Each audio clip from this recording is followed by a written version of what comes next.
अस्सलाम वालेकुम वरहमतुल्लाह। मैं मियां इरफान खालिद, डिस्ट्रिक्ट राजनपुर से।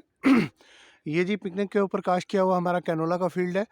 और ये इस साइड पे 4 एकड़ का फील्ड ये है, और बिल्कुल इसके साथ ही मैं आपको दिखा रहा हूँ, ये दूसरा 4 एकड़ का फील्ड है। तो इस दोनों के अंदर फ़र्क ये है कि यहाँ हमने एक एक्सपेरिमेंट किया था, पहले भी मैंने आपके साथ शेयर किया था। वो ये था कि हमने इनके ऊपर प्रोनिंग का एक्सपेरिमेंट किया था। और ये जो 4 एकड़ आपको नज़र आ रहे हैं, इसके अंदर हमने प्रोनिंग की थी, और इसकी हम लगातार 15 दिन तक प्रोनिंग करते रहे थे। तो प्रोनिंग का बिल्कुल सिंपल सा तरीकाकार था कि जो भी शूट जो है फ्लावरिंग पे आती थी और शूट निकालता था पौधा, हम उस शूट को तोड़ देते थे। और उससे ये फ़ायदा हुआ है, आप देख रहे हैं कि एक तो क्रॉप के अंदर यूनिफॉर्मिटी है, बिल्कुल क्रॉप कद के हिसाब से भी इक्वल है बिल्कुल।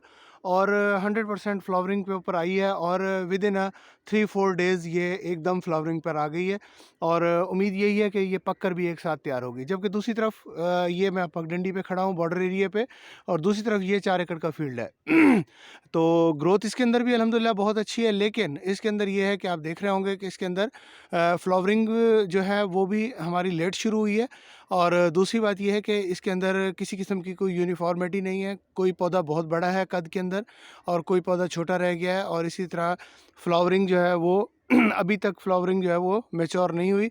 फ्लावरिंग हम कह सकते हैं कि ऑलमोस्ट यहाँ पर 50% फ्लावरिंग हो चुकी है।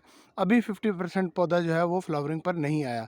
तो ये इस वक्त हमें थोड़ा सा इसके अंदर डिफरेंस नज़र आया है।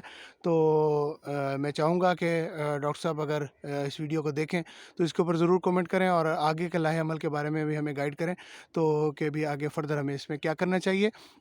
इस वक्त तक जो है ना वो अल्हम्दुलिल्लाह इसके अंदर किसी किस्म का कोई इनपुट इस्तेमाल नहीं हुआ, सिर्फ़ और सिर्फ जो पिकनिक के असूल हैं उनको फॉलो किया गया है 100%।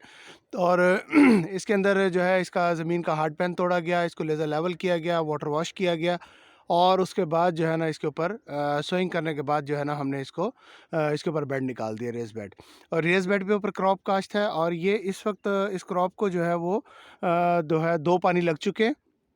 और इस वक्त जो ज़मीन की कंडीशन है, होपफुली कि मज़ीद 20-25 दिन ये ज़मीन ये क्रॉप जो है वो पानी नहीं मांग रही। और इसके अलावा ये है कि ये जो इस तरफ आपको मैं दिखा रहा हूँ कैनोला का फील्ड, इसके अंदर हमने शुगर केन की भी इंटरक्रॉपिंग की है, और उसकी जर्मिनेशन भी बहुत अच्छी है। बहुत शुक्रिया। मियां इरफान, डिस्ट्रिक्ट राजनपुर से।